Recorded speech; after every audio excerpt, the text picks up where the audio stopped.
Welcome to Truth to Power on Forward Radio. This is Hart Hagan, and I'm here with two guests that I will introduce in just a minute. But we're going to talk about ranked choice voting. So, what I'm going to talk about with my two distinguished guests is we're going to talk about, what is ranked choice voting? How does ranked choice voting work? What are the benefits of ranked choice voting? Do we have a two-party monopoly or two-party duopoly? Is it really a monopoly? Do the two major parties give us meaningful choice? Will ranked choice voting engage a greater number of eligible voters? Why or why not? Would it eliminate vote splitting and spoiled elections? And there's this thing about requiring that the candidates win a majority of votes. Would ranked choice voting promote civility in campaigning, and would it disincentivize negative campaigning, and would it give non-establishment candidates a substantial chance of winning? Non-establishment candidates, whether they're third party or anti-establishment Republicans or Democrats. Would it, in theory, create political parity for females and minorities? And would it eliminate the issue of electability? It's like we talk about electability. Would it eliminate that issue? Would the voters, in fact, decide who is electable instead of the media and pundits, etc.? And so we're going to also talk about where has ranked choice voting been used, and what does ranked choice voting have to do with pizza toppings? So so my guests are Geoff Young, who is candidate for U.S. Congress, 6th District in 2022, 6th District of Kentucky in 2022. Geoff, how are you doing today? Doing fine, thanks. Great. And we have Ken Carpenter, who is the director of Rank the Vote Kentucky. Ken, how are you? Oh, I'm fantastic. Thanks for asking, Hart. So where should we start this? Could we talk about just, to the uninitiated, just what is ranked choice voting? Yeah, sure. I can take that one, Geoff. Ranked choice voting is just a simple upgrade to the way that we vote. What it does is it allows voters to rank candidates in order of their preference of those candidates. So it's not much different than how we vote. There's really no change to how we vote today. So you still, in terms of who and when you vote, is the same. But when you go to the ballot box, it's just a simple improvement to how the ballot is structured that allows you to rank candidates, your first choice, your second choice, third choice, and so on. And what that does is it gives you, a voter, a greater level of expression in terms of who you think you align with in the list of candidates that are presented to you. Right. So it gives you, I've heard Jill Stein was my favorite candidate in 2016. And she would say that it gives you the chance to vote for who and what you're for, instead of voting for instead of voting out of fear of what you're against. Is that accurate? So how does that work? I mean, is that true? Well, so what we have today is often referred to as plurality voting or first past the post. So it's particularly when there's more than two candidates running for a single office, what happens is the votes kind of get split up and no one ends up getting more than 50% of the vote. And so what that means is the person who won the election, it means that they got less than 50% of the vote and more people voted against that candidate than for that candidate. And in a country where, under democratic rule or even a representative democracy, majority rule is a fundamental principle of our elections. So when a candidate can win an election with less than 50% of the vote, that's not a majority. Right. So, Geoff, do you agree that ranked choice voting would give us the chance to vote for what we're for instead of out of fear of what we're against? I think so, and I'll give an example from the 2018, no, let's take the 2020 election for U.S. House in Kentucky 6th District. There were three candidates on the ballot. There was the incumbent, Andy Barr, Republican. There was a Democrat, Josh Hicks, and a Libertarian, Frank Harris. And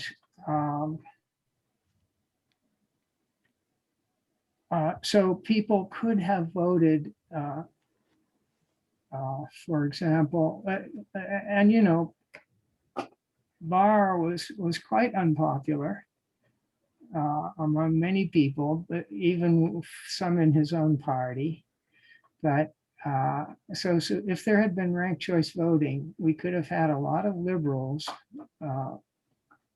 voting for,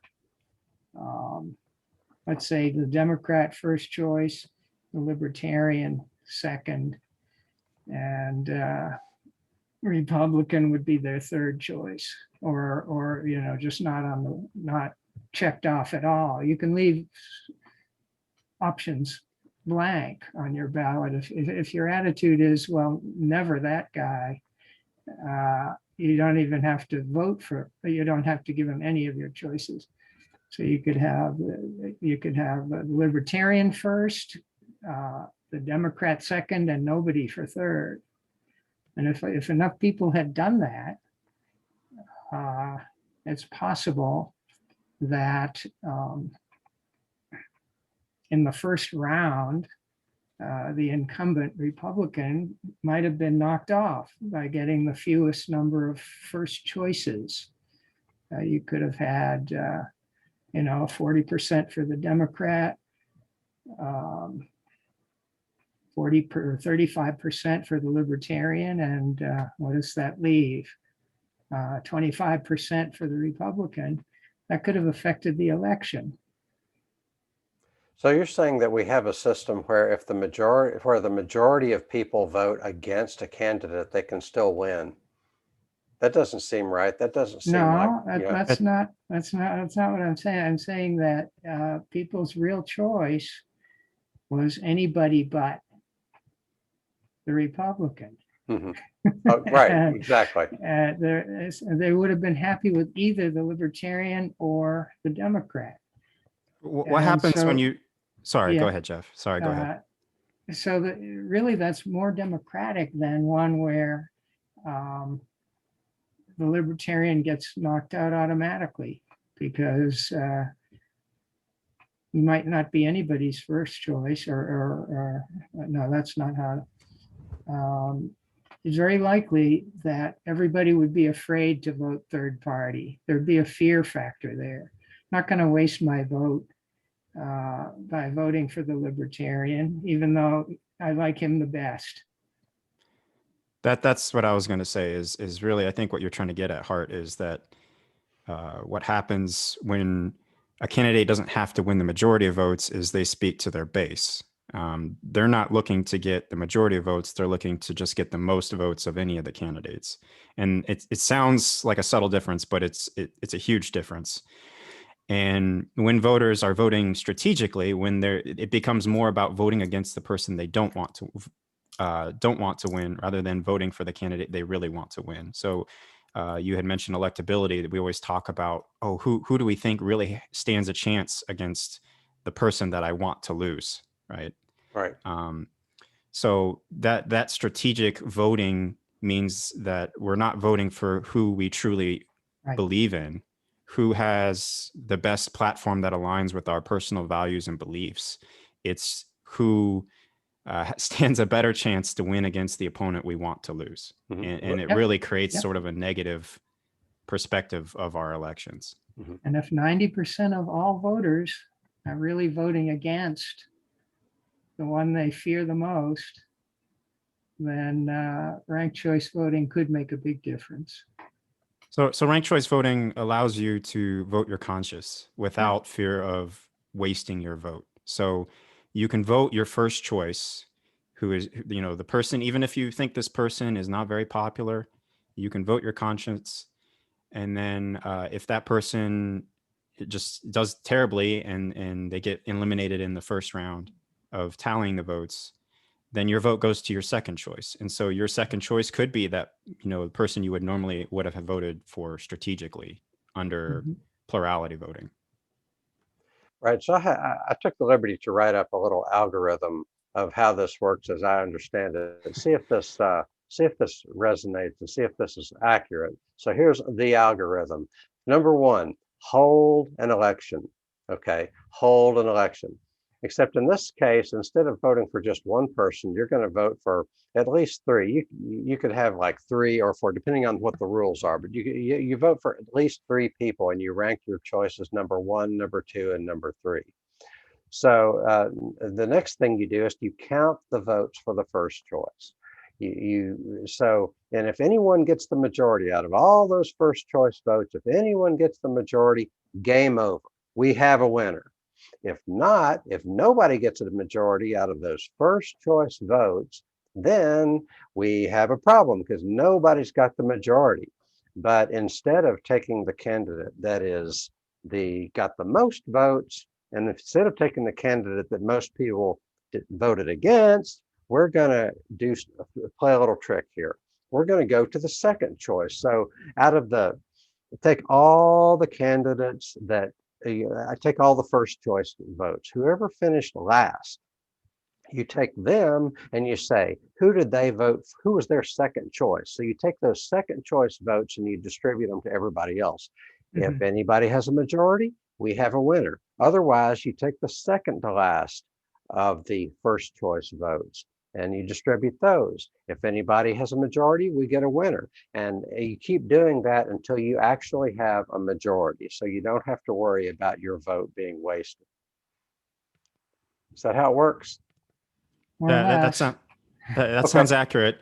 The one thing that I would absolutely want to point out is it's still one person, one vote. So I don't want people to be confused and think that, oh, I'm voting for multiple candidates, meaning I get multiple votes. No, your vote only counts once. It's just if no one gets a majority in the first round of tallying, then your vote's transferred to your second choice. Okay. So your vote still only counts once. It's just who your vote counts for changes as you go through the rounds of voting, of counting, tallying the votes. So if anybody's familiar with runoff voting, it's essentially the same thing. For example, Georgia had runoff election in 2020. And the difference there is whenever a candidate doesn't get the majority of votes, they do a runoff. I think they narrow it down to the top 2 candidates, but then they have to hold a completely new election again, right? Everyone has to go back to the polls. And the first problem with that is it's costly. Just to hold and administer an election is expensive. And the second problem is voter turnout is substantially lower in the subsequent rounds of runoff voting. So with ranked choice voting, some people call it instant runoff voting because essentially, because you've ranked candidates in the order of your preference, we already know who your second choice would have been if your first choice gets eliminated. So some people call it instant runoff voting because they're essentially the same thing. It's just you don't have to go back to the polls for the subsequent rounds. That makes sense because I was thinking, oh, you're going to have more than 100% of the votes. But really, if you're like the last person on the first choice, if your candidate comes in last, your vote changes to your second choice. Right. Okay. Correct. Normally your vote would just be thrown in the trash. But in ranked choice voting, you essentially have a second chance, and your vote counts as much as anyone else's. Absolutely. And so again, going back to the strategic voting, if you know your second or third choice is going to be counted if your first one is eliminated, then you don't have to fear about wasting your vote. You can say, okay, this is the person who I align with the most. Normally they don't stand a chance. Maybe they're a third party candidate or anti-establishment Republican or Democrat. You can at least vote your conscience and not fear that your vote is wasted. Well, what's wrong with voting on the basis of fear? You end up with someone who's really bad, but not quite as bad as the one you feared. Well, I mean, the lesser of two evils is good, right?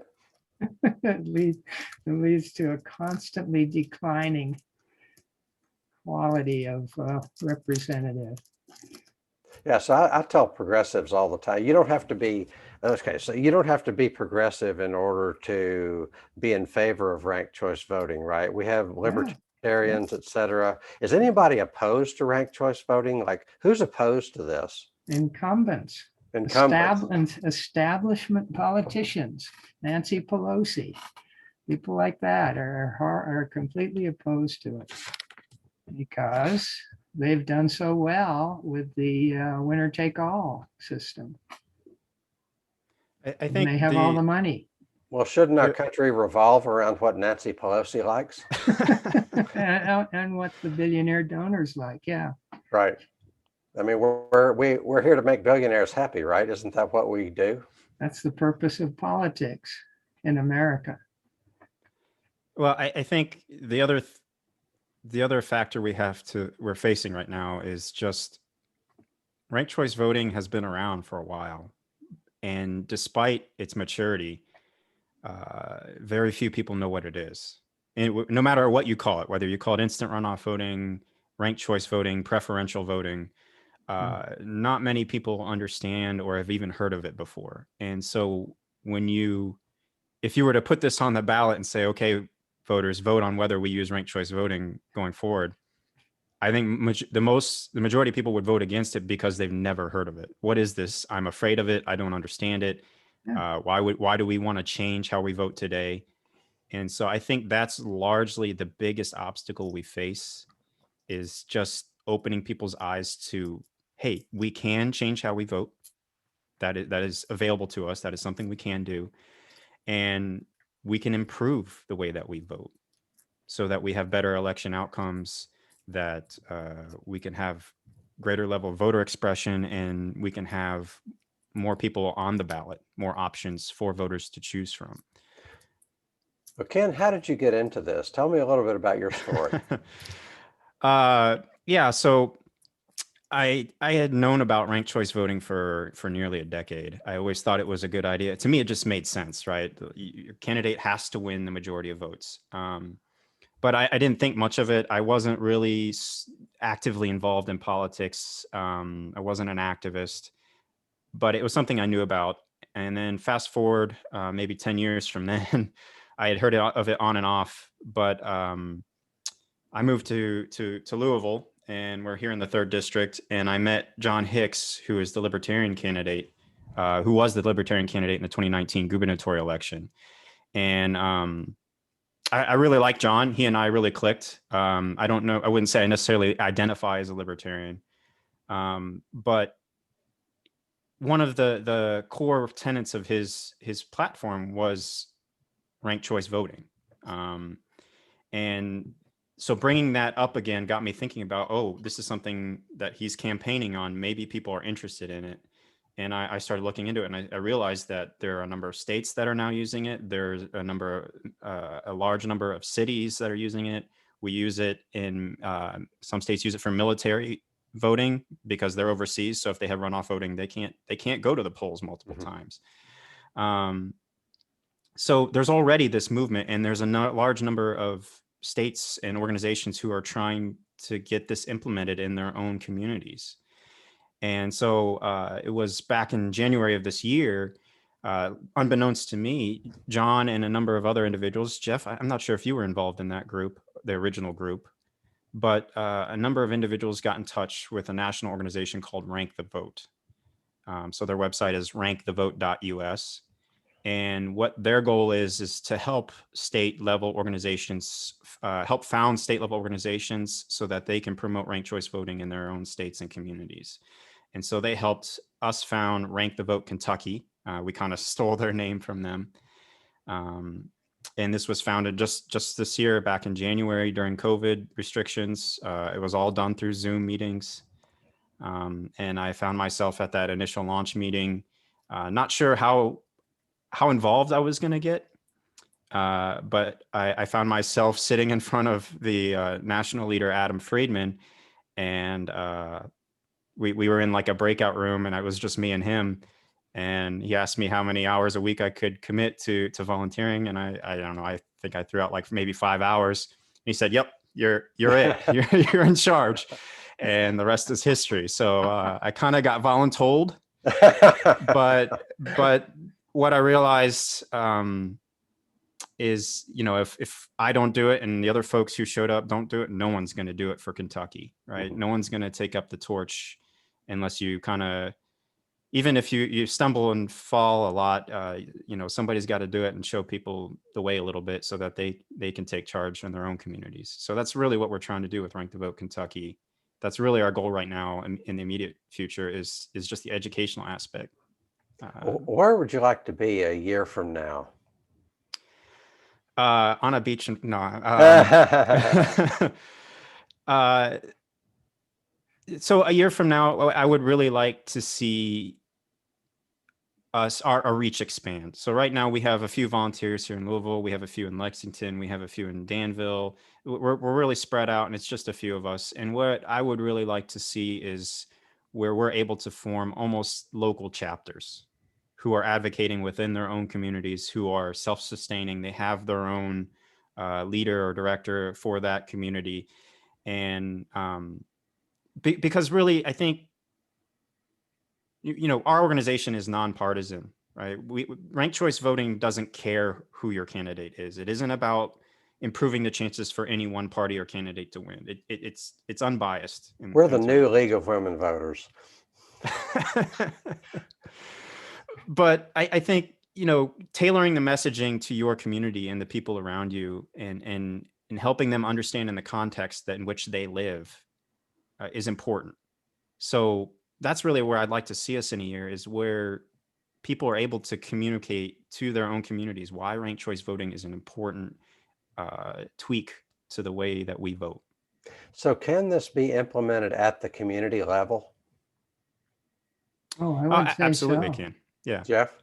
I can think that, Lexington, Fayette County has city council elections. And, I don't know the numbers, but let's say 8 of them or 9 of them are from different parts of Fayette County. But 3 of them, is it 3?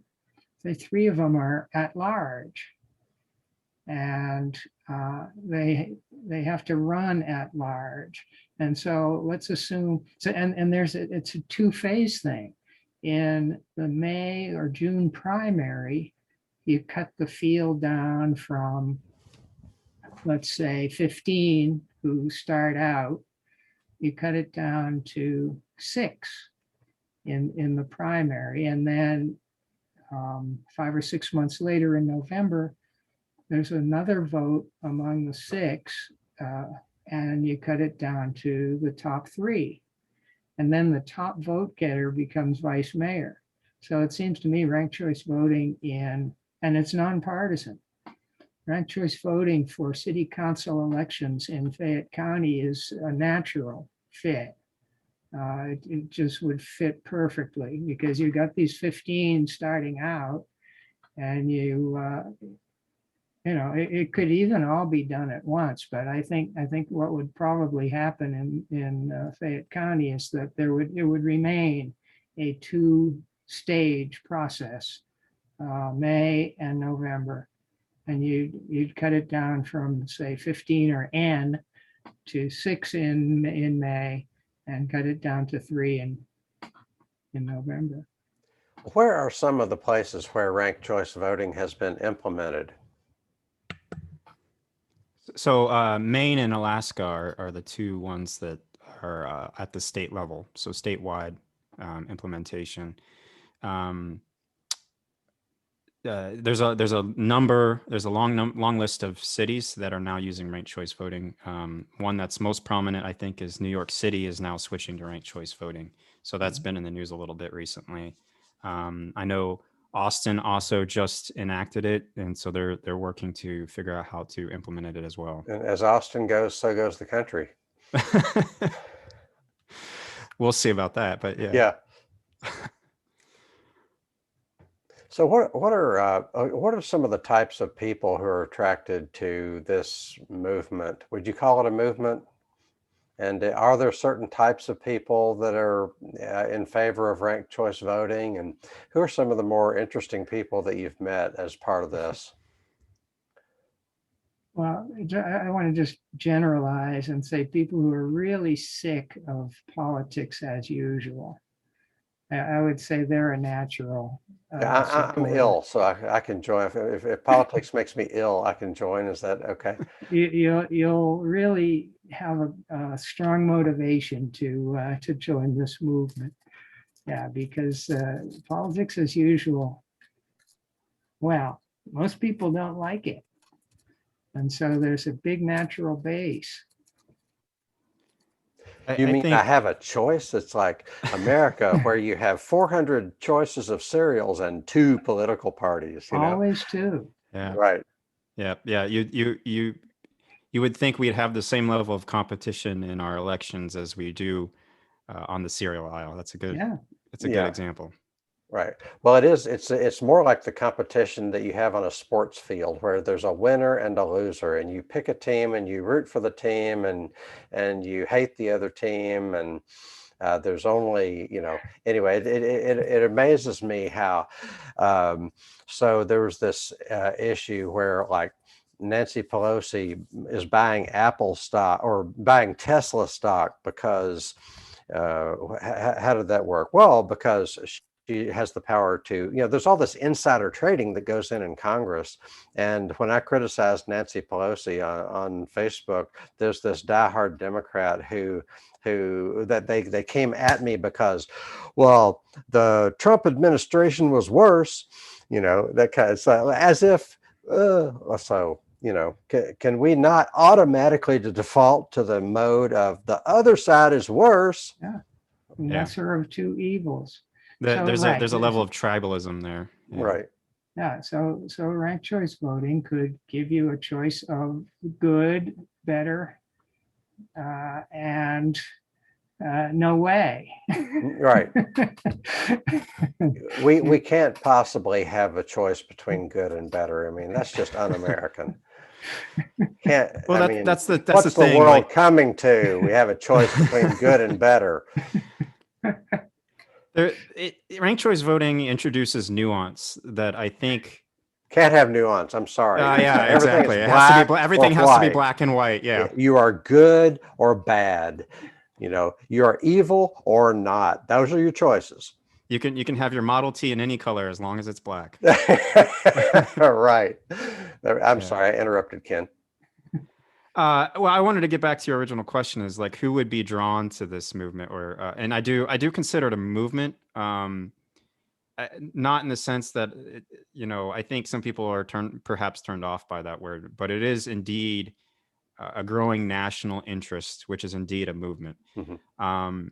But I think the folks who are intrigued by this and turned on by ranked choice voting, there's no political leaning. It's just as Geoff was saying, it's folks who are perhaps a little fed up with the way things are, the tribalism that exists, the stagnancy that exists in our government. But I think at least for me, maybe this is just anecdotal, but for me, like, I wanted to get involved. I wanted to be able to participate in local affairs and improve my surrounding community. Yet I was feeling paradoxically less and less able to do so. I didn't know where to start. I didn't know how to go about doing it. And for me, ranked choice voting is a step towards improving civic engagement. If you have more positive campaigning, people are interested in that. They don't, people are sick and tired of the toxic divisiveness that we have, the polarization that's increasing in our nation. I think ranked choice voting has the ability to kind of turn that around. I'm not saying it's a cure-all, but I think it's a great first step to improving engagement in Well, if it's not going to solve all of our problems all at once, then we need to go home. Yeah, there's no silver bullet for any of Right. this, right? Okay.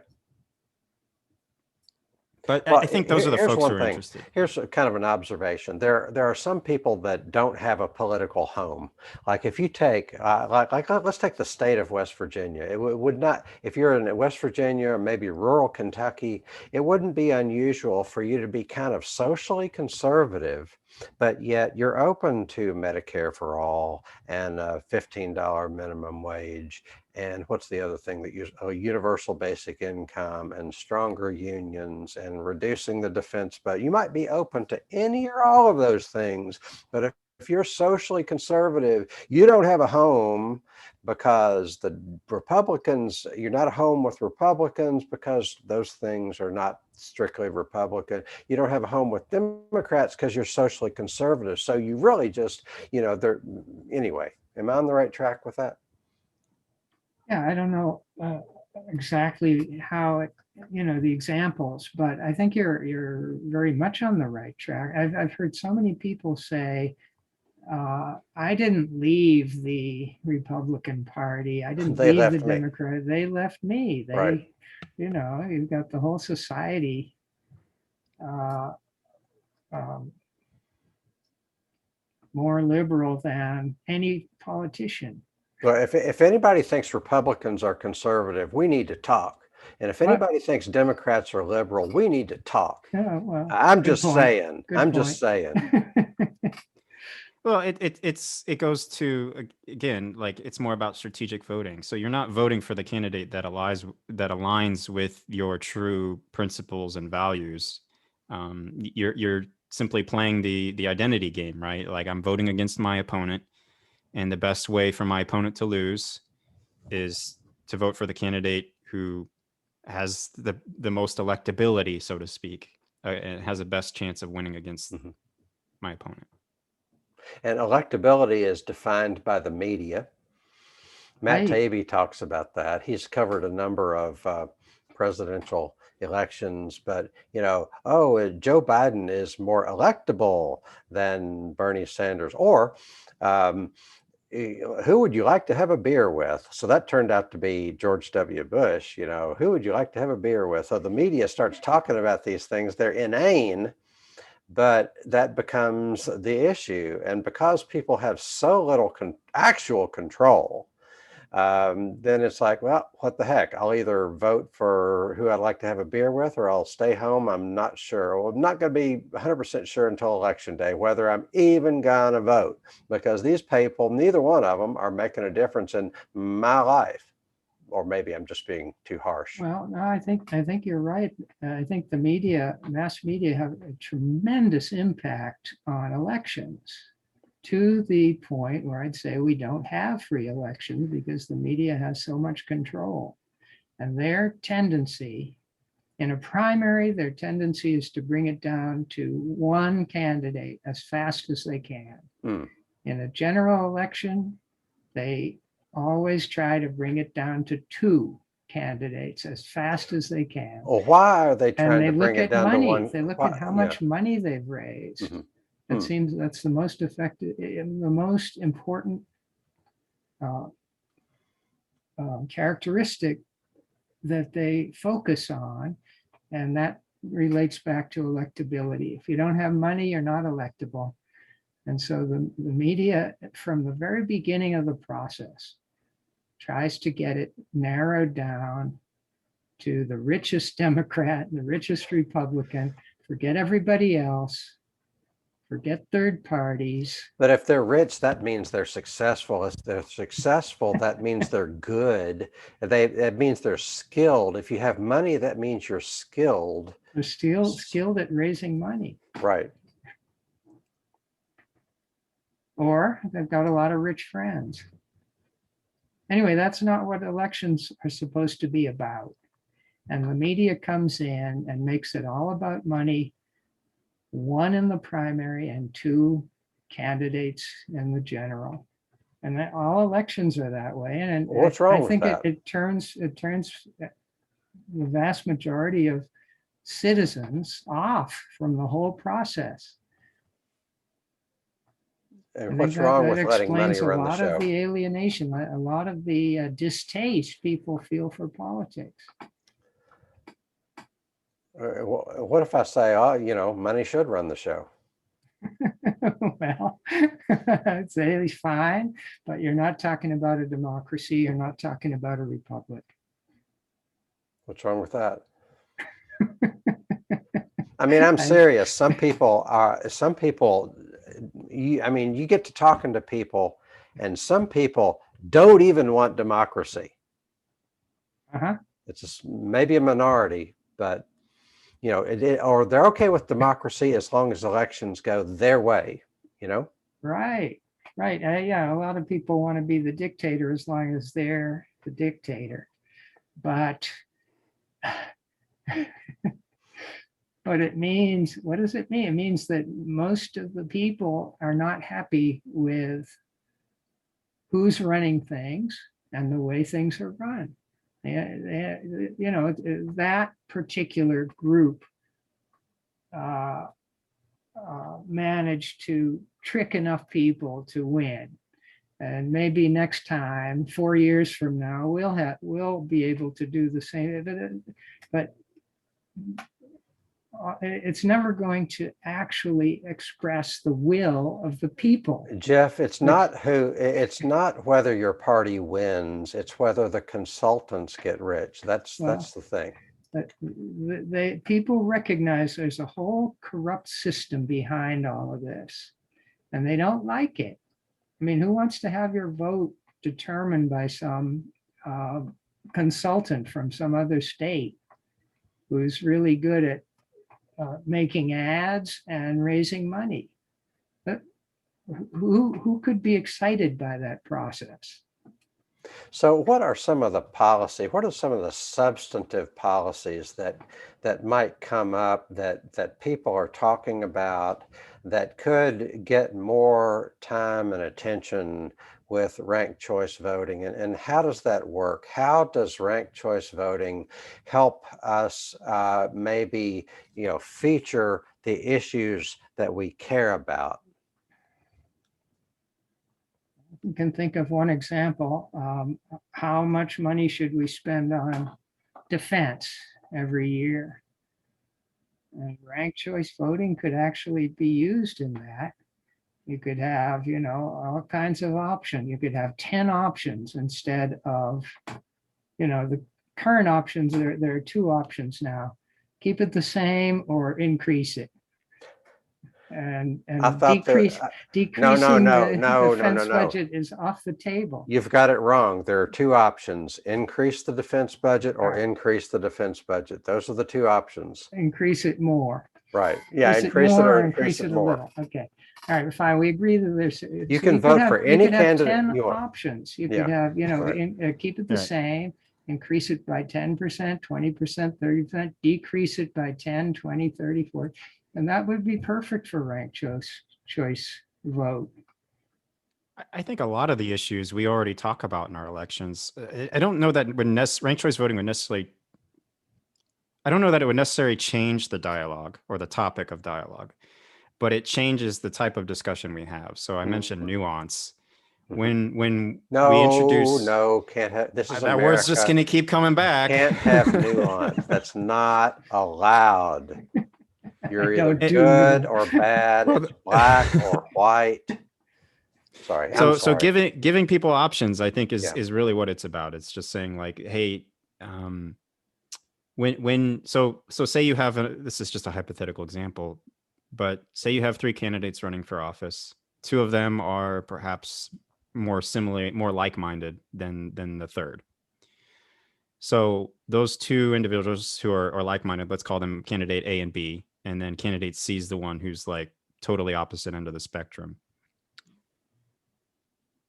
They're going to end up splitting votes amongst those 2, right? Mm-hmm. And so in their best interest, it's either one of them pulls out and the other one moves on to the general election. That's how our primaries usually work. Or one has to take a much more extreme stance in opposition to candidate C. Right. They're both really running against candidate C. And so you end up driving the dialogue to the more polar extremes. It's not about the nuance between candidate A and candidate B. It's not about exploring the difference between those two. As a voter, I'm worried about candidate C. Right. I don't want candidate C to win. And so I'm not worried about the nuances between candidate A and B. I'm just going to say, okay, candidate A, I think, has a much better chance than candidate B. So I'm going to vote for candidate A. Yeah. And then candidate A is the one who like was presenting them as the polar opposite of candidate C. I don't know if you followed that argument, but well, candidate A might have been the one they liked the best, but it's possible. They have no chance. They have no money, so they're going to vote for. They're going to. And we have no way to know beyond, like, with the way that we vote today, we have no way to know how people would have voted in ranked choice voting. I think there's a lot of assumptions about that. Again, going back to the 2019 gubernatorial election, Matt Bevin just narrowly lost to Bashir, right? The difference was like on the order of 5,000 votes. And I think it was like 0.5% of the votes cast. But then you look at the third party candidate, John Hicks, who ran, he got 2%, which is over 5 times the difference between Bevin and Bashir. Right. And so you look at that, and a lot of people make assumptions about who the libertarian vote would have gone to if John Hicks hadn't run. The state Senate President Robert Stivers actually blamed John Hicks for Bevin's loss. And I don't know that's necessarily true. John Hicks, I think a lot of people equate libertarians to Republicans wrongly. And for example, John Hicks was pro legalization. And that's something that I think a lot of conservatives have a tendency to be against. I'm not saying all of them, but the point here is that we don't really know where those votes would have gone. And so ranked choice voting not only changes things in the immediate future, but changes people's perceptions of when they go to the ballot box for future elections. And we can better learn, okay, these folks who voted for John Hicks for the libertarian candidate, maybe they're divided, maybe they're more left-leaning, maybe they're more right-leaning. But again, it brings a better understanding and nuance to understanding what voters are thinking and what they believe. Let's go to the the Democratic presidential primary 2020. Like Bernie Sanders said that it's not politics. It's like theater. It's like, I don't know. What struck me is like, explain your stance on healthcare in 30 seconds. Plus the media people who are asking the questions, they get a chance to frame the questions their way. It's just this big, huge theater. It has little or nothing to do with an actual informing the voters or deliberation over the issues. So how would that tend to change with ranked choice voting? Well, one thing that comes to mind for me, see if this is right, is that there would be a whole lot more back channels, social media, places like that. There would be actual meaningful discussion. People would be transferring meaningful amounts of information about what the candidates are about, instead of this kind of nervous, lesser of two evils. You're going to split the vote. You're going to sabotage the election. But it seems to me we would do an end run around the major media and the kind of the lock they have on the whole conversation. I think the dynamic of eliminating eliminating candidates would not have occurred until the primary itself. The entire primary season is customarily devoted to eliminating all but one. And so the dynamics would be tremendously different. You'd have all these candidates who would remain in the race up until the primary election day. And if they're all in the race, they're all going to have a chance, hopefully, to get their platform out there. But once you drop out, your platform is erased from history, never heard from again. So it could dramatically increase the amount of knowledge citizens have about all of these candidates. They could start thinking in terms of, well, all right, so about a primary election day, there's still 10 candidates here. I need to know at least a little bit about all 10 of them. Maybe I really like one that hasn't bought too many ads yet. And so they'll be interested in the platform, interested in the issues, instead of, well, is that person going to be eliminated? It just almost makes politics meaningless when the only question is who's going to drop out next. I also think there's a level of obscurity that happens in terms of understanding where a candidate truly stands on an issue. So you go to a primary and... Well, we know Tulsi Gabbard is an Assad apologist. That's one thing we do know for sure. Toady. Yeah, toady. I'm sorry, Ken. Even though I don't know what that word means. Yeah. Right. Yeah. What was I saying? Oh, so like, let's just, we were talking about, Bernie Sanders, for example, like when it comes to the Democratic primary for that election, the primaries are nasty, and you get Democratic candidates who are fighting against each other tooth and nail, calling each other out, telling each other what they're doing wrong. Then as soon as the nominee is identified, it's all buddy. And then the stance changes, right? Like, Bernie is considered far left or farther left. And in order to appeal to the people who had voted for Bernie, now, Warren's got to change her tune a little bit to appeal to that constituency a little bit. So like understanding where she truly stands gets obscured because of how she has to campaign.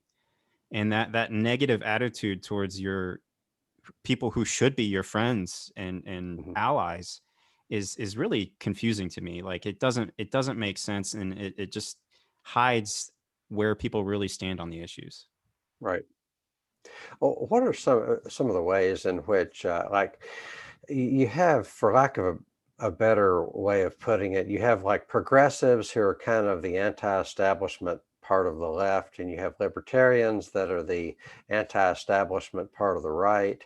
And what are some of the ways, what are some of the issues in which progressives and libertarians might, see eye to eye on and, find common ground on?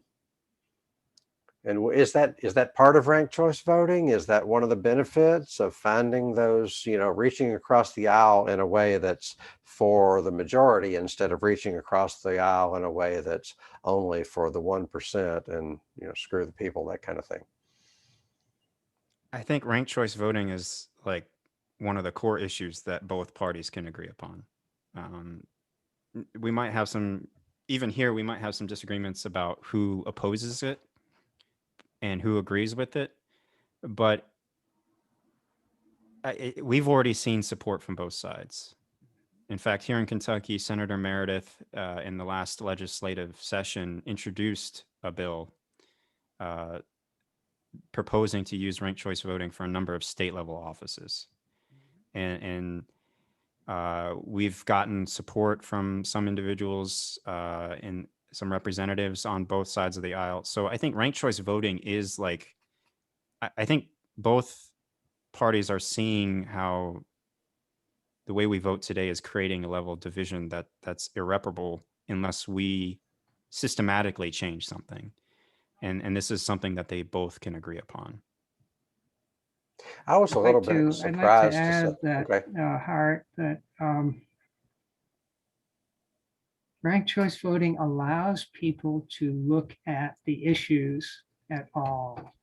Right now, they only look at personalities, individuals, and party. and they don't care about issues. I mean, that's not right. People care about issues, but they can't talk about them. They can't engage with a candidate on any issue because it's all about narrowing it down. All right, so the average person might be liberal on 8 issues and conservative on 15 and middle of the road on 2, right? And ranked choice voting would allow a person to say, well, this Republican I agree with on, 20 of these issues. And this Democrat I agree with on 15 of the issues, but these 5 are more important than the, people can start thinking about issues. Right now, you can't even do it. You can't run a campaign that's issue-based because people are going to look at your party label and assume that you are one way or the other simply based on that one letter after your name. R&D. Yeah. Ranked choice voting also reflects how we make decisions in real life. So, Okay. when you go to the store, like the example I like to use is you go to the ice cream shop, right? And you go to Ben and Jerry's and they have hundreds of flavors, which we don't have that many options in our elections. So that's point A. But you don't usually go in there and say, okay, I want chocolate. Oh, you're out of chocolate. I'm going to leave. like people love ice cream, right? Well, maybe you're lactose intolerant, but usually like you go in there and if they say, oh, we don't have that flavor, you got a second choice and maybe even got a third and fourth choice. Sure. And so like, it's not that hard to understand that you should already be looking at candidates in an election in that manner. In fact, I think a lot of us do. We just don't have the option of expressing that level of nuance. I keep using that word, sorry, but no. You're gonna bleep me out every time I say that word. Nuance. Bleep. Yep. It's a bad word. It's just, we already, in our everyday lives, we're prioritizing the options that are available to us. Mm-hmm. And so why don't we have that ability when we go to the ballot box? That's why, to me, ranked choice voting is such a common sense improvement. You have 2 choices, chocolate or vanilla. But I like Rocky Road. No, 2 choices, chocolate you or get vanilla. rum raisin. You get rum raisin for even saying that. Yeah, right. Yeah, that's punishment. So let me run this by you. So this whole conversation reminds me of Matt Taibbi is a good journalist you might be familiar with. And he wrote a book called Hate Incorporated. And the idea is that, the cable channels and the news sources, they align with one party or the other. And each party is a tribe.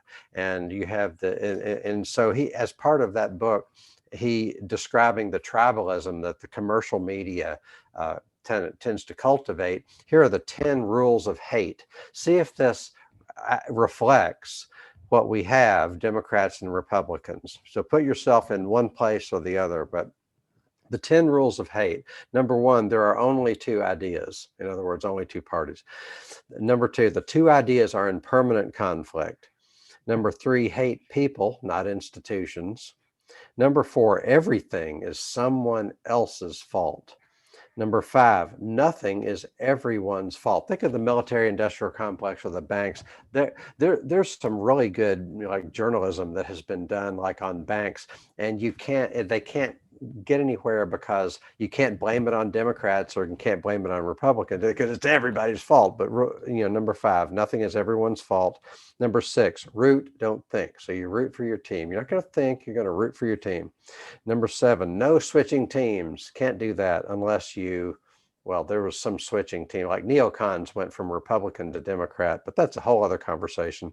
They weren't an actual team. Yeah. They're a special interest. Right. So number 8, the other side is literally Hitler. So think of, hating Trump or hating George W. Bush, and then think of the Republicans that hate Hillary Clinton or whoever. The other side is literally Hitler. And number 9, in the fight against Hitler, everything is permitted. Yeah, yeah. And number Any 10, dirty trick is not only allowable but encouraged. encouraged, right? Number 10, feel superior. I love the feel superior part because, news is not information. It's a consumer product, and they're selling you feelings of superiority.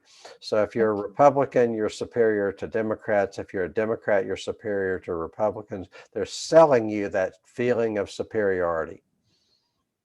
All right, so those 10 rules are obviously what run our political campaigns and have for many years. And they have become the way we do things in this country. And you can see why they lead to horrible results. You can see why they lead to, the ratchet effect, where the lesser of two evils, you're constantly getting worse. Those rules do not allow, none of those rules had anything to do with an issue, right? Right. They all have to do with with tribalism. They lead to the elimination of issues from the debate. There's a level of stagnancy that happens because of this political pendulum that we have. Yeah. Right. So whoever's in office, they try to do something, then power changes hands. The people who are now in office are trying to tear down whatever the folks before them tried to accomplish in the name of their team. Right. They were Republicans complete idiots. That was a terrible decision. We need to fix it. Yeah. So, and then we just go back and forth. For example, Republicans say Obama is a socialist, if only. So Republicans saying Obama is a socialist and trying to get rid of Obamacare because it's identified with Obama, even though Obamacare was a Republican healthcare plan that was developed inside the Heritage Institute, a conservative think tank. But it's bad because it was Obama, or they're trying to eliminate the Iran deal. But what's that? The name of that? Like there's some initials that go along with the Iran deal. Yeah, I forget what that is. Yeah. Anyway, so the Iran deal, nuclear deal, just call it. Right. The Iran deal is bad because it was an Obama thing and for no other reason. Yeah. So an issue can be good, and then a year later it can be evil. The same position, the same issue. It's ridiculous, and it comes from implementing these 10 rules of hate. Well, what's wrong with hate? I'm kidding. We've got 1 or 2 minutes left. Any parting words of wisdom from our panel, Ken Carpenter or Geoff Young? Ken Carpenter of Rank the Vote Kentucky, Geoff Young, candidate for Congress, 6th District, 2022. Words of wisdom, and if you want to tell us how we can get in touch with you online. You want to go first, Geoff? Fine. Yeah, I have my campaign site.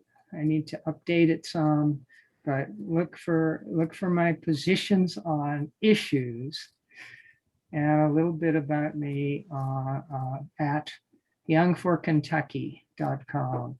YOUNG and then just the number 4 KY. Young number 4 KY.com. Okay. Right. And my general statement here is something has to change, or this country is going to disintegrate, collapse, hit a civil war, start a war against some other country that we'll lose. Sounds like fun. And there will be no more republic if things don't change. And I think ranked choice voting can be one of the building blocks that helps things change for the better. I agree. I mean, I'm all misty. I'm not supposed to take a position, but Ken. Well, first of all, I'll go ahead and do the promo part. Anybody who's interested in ranked choice voting, or at least just wants to learn more, I plead them to go to rankthevoteky.org. Again, that's rankthevoteky.org. Or if you're on social media, hit us up on Facebook. So facebook.com/RTVKY, just the initials of our organization. We host a monthly meeting on Zoom. Usually it's the first Thursday of every month, but I think for July, we're pushing out a week. And so that's kind of our town hall meeting where we introduce everybody to ranked choice voting and explain what our organization does. So there's that. I guess parting words for me, like a phrase that always sticks out in my mind is, we shape our rules and our rules shape us.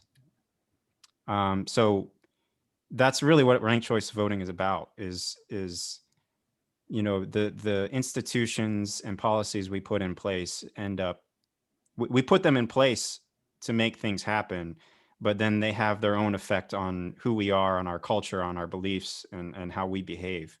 And ranked choice voting it seems like a very simple change, but it can lead to drastically disproportionate improvements in our elections. So really, it's about changing, just making a small tweak, really, to a systematic institutional thing that leads to much bigger, kind of like the butterfly effect, right? It leads to much greater things later on. That's a great hopeful note to end on. Thank you, Ken Carpenter of Rank the Vote Kentucky, and Jeffrey Young, candidate for U.S. Congress, 6th District of Kentucky in 2022. I'm Hart Hagan, and I hope you all have a great day. Thanks for joining us. Thank you, Ken. Hart. Thank you, Hart.